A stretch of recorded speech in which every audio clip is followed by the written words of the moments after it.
మరిన్ని interesting movie updates ని ఇప్పుడు బ్రీఫ్ గా చూద్దాం. Super star Mahesh Babu Guntur Kaaram shooting తో బిజీ అయ్యాడు. ప్రెజెంట్ అల్యూమినియం ఫ్యాక్టరీలో ఫైట్ సీన్స్ తెరకెక్కుతున్నాయి. డిసెంబర్ 15 లోపు సినిమాను పూర్తి చేసేలా బ్రేక్ లేకుండా స్కెడ్యూల్స్ ప్లాన్ చేస్తుంది film team. Power star Pawan Kalyan old movie Gudumba Shankar re release తో సందడి పెరిగింది. ఇక ఈ రోజు రేపు ఈ సినిమా జోరు పెరిగేలా ఉంది. బర్త్డే సందర్భంగా ఈ సినిమా రీ రిలీజ్ తో ఫ్యాన్స్ లో జోష్ పెంచింది ఫిల్మ్ టీమ్. ఇక పవన్ తో ఓజీ మూవీ తీస్తున్న సుజిత్ సర్ప్రైజ్ రెడీ చేశాడు. శనివారం ఉదయం రానున్న ఈ సినిమా టీజర్ టోటల్ డ్యూరేషన్ 75 సెకండ్లని తెలుస్తోంది.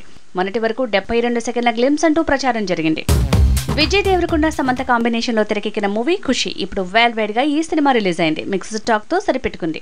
బాలీవుడ్ స్టార్ హృతిక్ రోషన్ తో ఎన్టీఆర్ చేయబోతున్న మూవీ వార్ 2. అయాన్ ముఖర్జీ తీయబోతున్న ఈ సినిమా నవంబర్ నుంచి మొదలు కానుంది. 2025 రిపబ్లిక్ డే కి రిలీజ్ అయ్యేలా ముహూర్తం చూసిందట film team.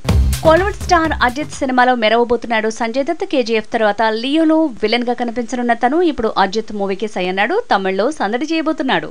Rebel star Prabhas Maruti మూవీతో బిజీ అయ్యాడు. ఒక స్కెడ్యూల్ ఈ సినిమా కోసం కేటాయించిన తను ఆ తర్వాతే సలార్ ప్రమోషన్ తో బిజీ అవుతాడట. మరి హైప్ ఎక్కువ కాకూడదనే సలార్ టీం ప్రమోషన్ ని కాస్త తగ్గించిందనే ప్రచారం జరుగుతోంది.